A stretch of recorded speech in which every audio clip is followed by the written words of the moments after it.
Okay, now we have the frag surgeon. Okay, I'll start out by saying what is going on with them. In this video, I'm going to cover some more A-cans.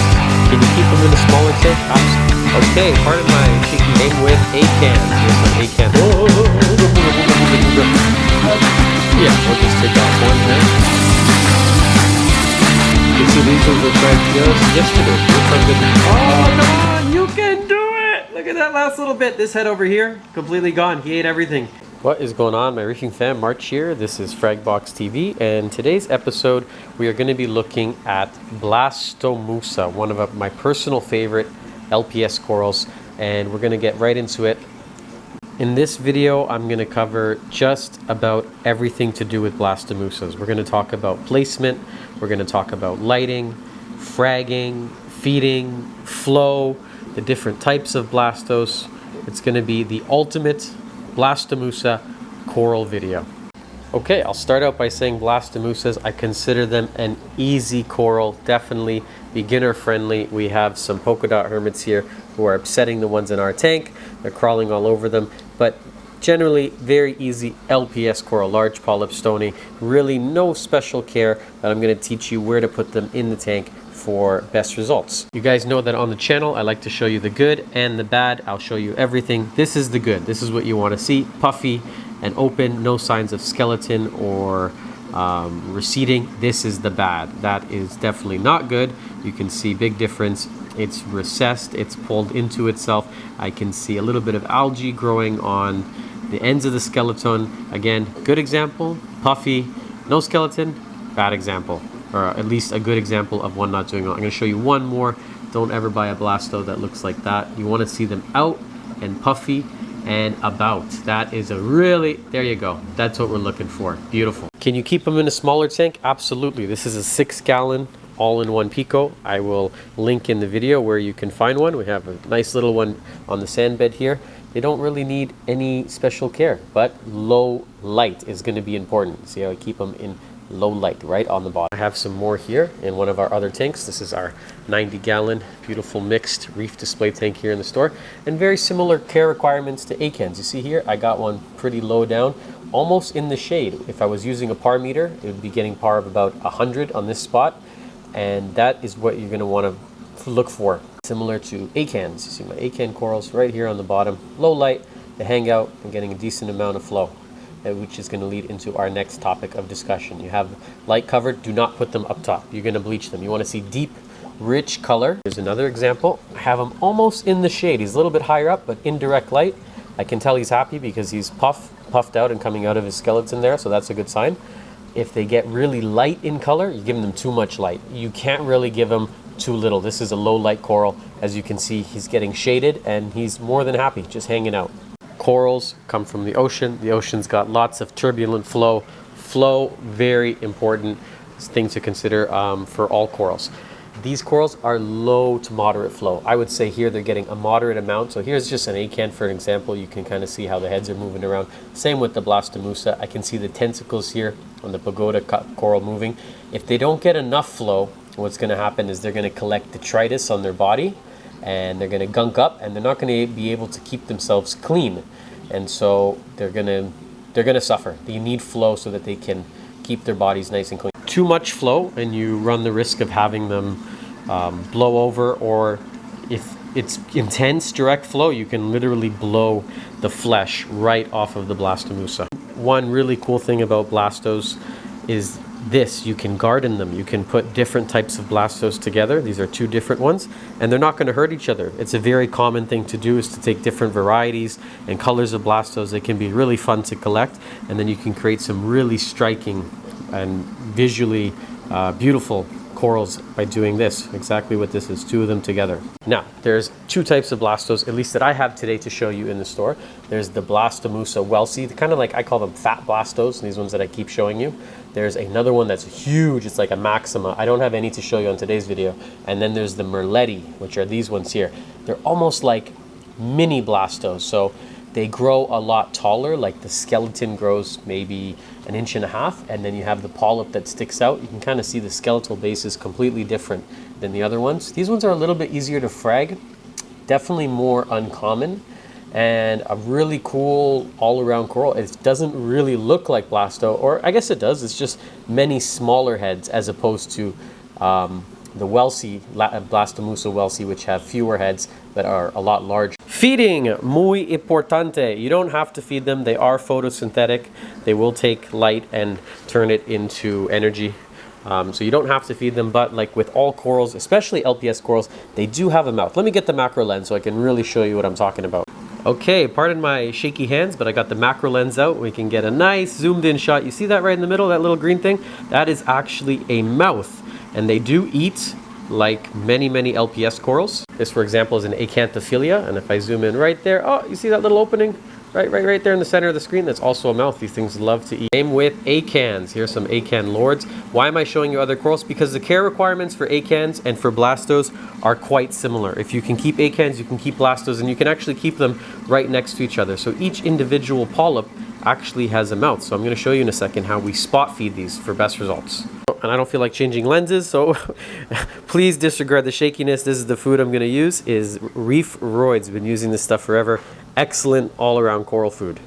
Okay, I got my Reef Roids here mixed up. I make like a little slurry paste. I think feeding corals is a really undervalued part of coral keeping, like just coral nutrition. They have mouths for a reason. It's kind of like people. We have mouths and they are for to eat. Just a little bit. I use a feeding syringe here. I turn off the flow and then can just spot feed it right in its mouth, and we're going to get a nice feeding reaction. This is a beautiful piece. I've actually never seen a blasto like this one, and that's why I've chosen this one to feed for today's video. So with feeding, you're going to get improved color. They're going to look crazy. They're going to love you. You love the corals. They love you back. It's a nice symbiotic relationship. And on top of that, you get accelerated coral growth. Don't worry about overfeeding them. If you do give them a little bit too much, they will just spit it out. They kind of puke and it'll come out brown and stringy. But you can see they start to pull it right into their mouth. And you can do the same with acans. You can do it with elegance corals, open brains, trachyphilias, endophilias, acanthophiლიas, all the philias, hammers, torches, frog spawns, just about all of them have a mouth, and you can, it's quite a bit, it's fun actually. It's a little bit more than just sitting there and watching your corals. You can get engaged and feed them. Look for Reef Roids. You can find it basically anywhere in the world you're watching this. I'm sure you can find it. Don't get too caught up with the names of blastos. So I see a lot of vendors selling them. There's lots of different names, and they change vendor to vendor. Just buy the ones that you like, and don't worry too much about names. It's not the same as with zoas. This is a pretty common color that we see a lot of blastos in red. Blue would be the rarest of colors. We do see them sometimes come out of Australia. We also get some nice purple and green ones. The nicest ones I've seen are right here in front of you. Haha! Pink is also another rare color, and so is yellow. And this one just happens to have both of those colors. They come in some really remarkable. The most common is going to be the red, which are still beautiful, like these ones over here, red and green. We call them candy apples, but that is one of the more common varieties. Okay, Blastomussas, in terms of stinging and aggressiveness, this is a non-aggressive coral. It has no sting. It's not going to hurt any other coral. Now, it can get stung for sure. This is a little bit close. This is a hammer coral. And if the hammer coral touches him, he's in trouble. He's going to sting it, hurt it, kill it. It's not going to be good. But blastos are a friendly coral, and you don't have to worry about them hurting anyone else in the tank. They're not going to hurt other corals, and they're not going to hurt other types of Blastomussa. As you can see here, literally bunched up right next to each other, skeleton to skeleton, no personal space. Now, fragging them is not very easy by hand. I'm going to show you before the end of the video how to frag them. I have a bandsaw though. I'm just going to give you a little demonstration to show you how it's done here in the store. It is quite common for us to sell single and double heads of them instead of the colonies. These are quite expensive, and I find that they just sell better as smaller pieces, and people can collect them and grow them out. But to frag them by hand without maybe a Dremel, I'm not sure how you would do it, because the skeletons, they will just shatter and fall apart, and they are encrusting onto the rock, which makes a good point into growth. How do they grow? They are attached to the rock. So let me lift this one here to show you. They have this skeleton base, but then they also calcify outwards, and they get these little heads across the bottom. They almost grow like a dome. Damn, this one is really nice. Similar to an acan, but not quite. There we go. You can see lunch is almost over. He's pulling in all of that nice goodness. See how the mouth is open? It's a lot of fun actually to feed them and then watch them do this. If he's done eating and he's taken enough, any excess food, it's just going to expel it into the tank, and then other corals are going to have a chance to eat it. In terms of water chemistry, normal, regular tank conditions, nothing. We recommend keeping your water within natural seawater. So what that means here for us in the store, not only in this system, but in the Pico and throughout the entire store, we're trying to maintain salinity of 1.025. Our calcium, we aim for 450 parts per million. Our alkalinity, we keep it around 8.5, 8.8, somewhere in there. Magnesium, that is one where we differ, I think, from a lot of stores, a lot of hobbyists in general. We keep our magnesium here in the store elevated, closer to 1500, and I just find that the Blastos, all the LPS, just, wow, hold on, I'm gonna get sidetracked 1 second. Look at this, yellow open brain. Come on, for real? My bad. Okay, so higher magnesium, they just look puffier, they just look happier. 1200, 1300, 1350, for me that's too low, that's already danger territory. I want to see it a lot higher than that. You're not going to hurt anything. Elevate the magnesium, you're going to get better results out of the LPS corals.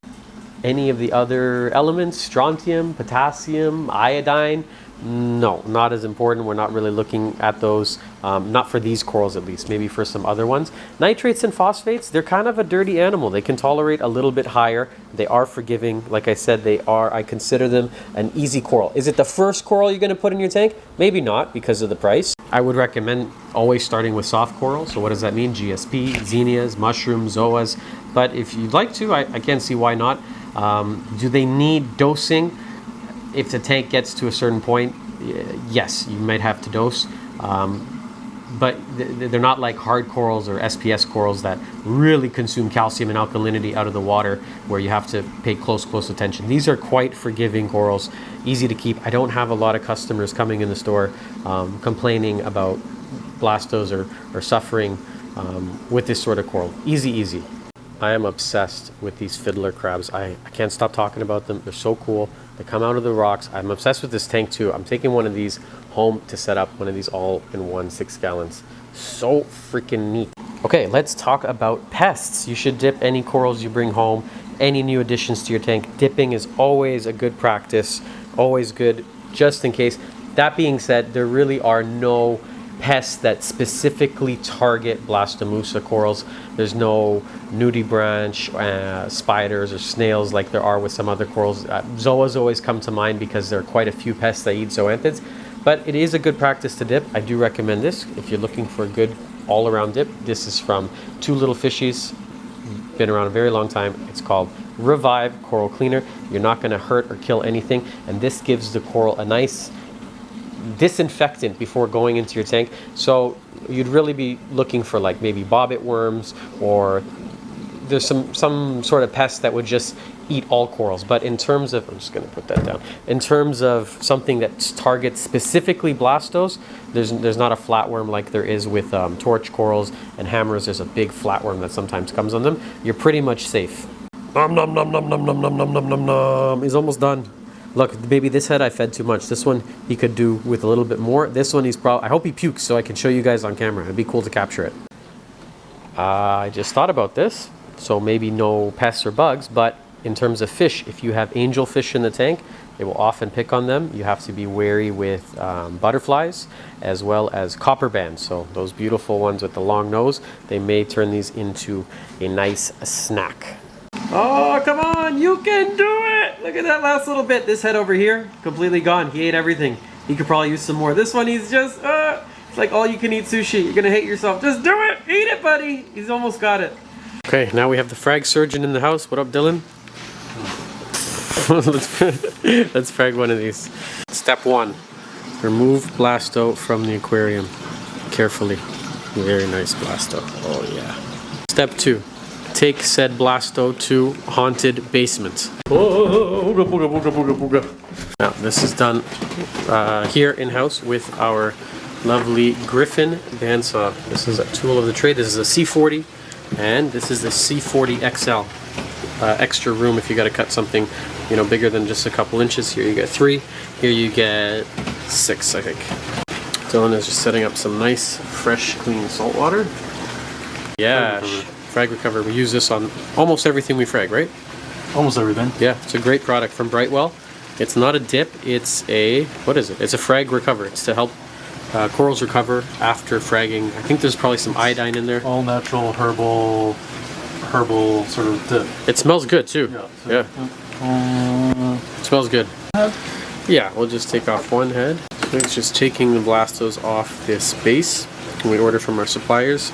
They come on these little ceramic hockey pucks. So we're just gonna put that in our storage bin. Whoop. Yeah. Okay.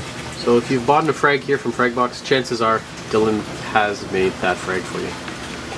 Just grab it and plug. There's our preferred glue, DRS, you can see. And I got a label maker, and check this out. I'm all about labels. Best one in here.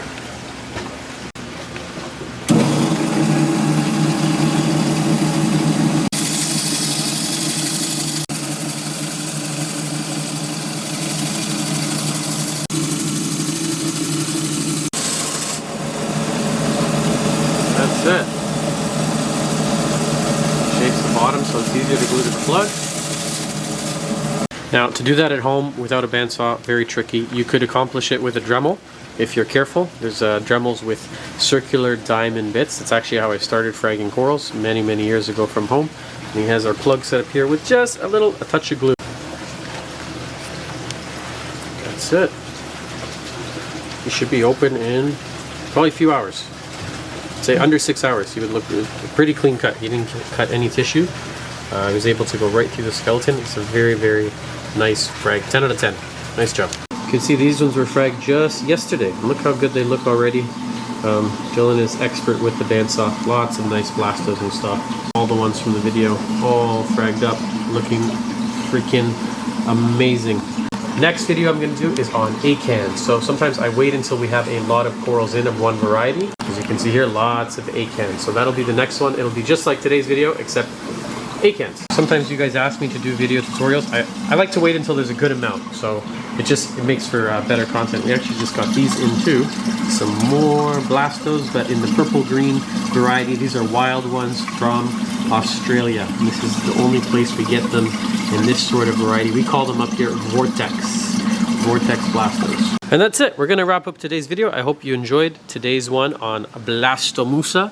Really, really cool LPS coral. One of Tia's favorite. Oh, maybe we should do one on this Pagoda Cup Coral. If you like the content and you like this kind of stuff, give us a thumbs up, comment below, subscribe to the channel. We do videos like this all the time. And if you have any questions about keeping Blastos or corals in general, you can use the contact page on our website. It's www.fragbox.ca. And if you're looking for really cool all-in-one aquariums like this one here, all-in-one Pico Reef, 6 gallons, you can check out www.reefcasa.com. Reef, C-A-S-A, Casa, like a home. That's it. Have a nice day, afternoon, evening, wherever you guys are watching from, and goodbye for now.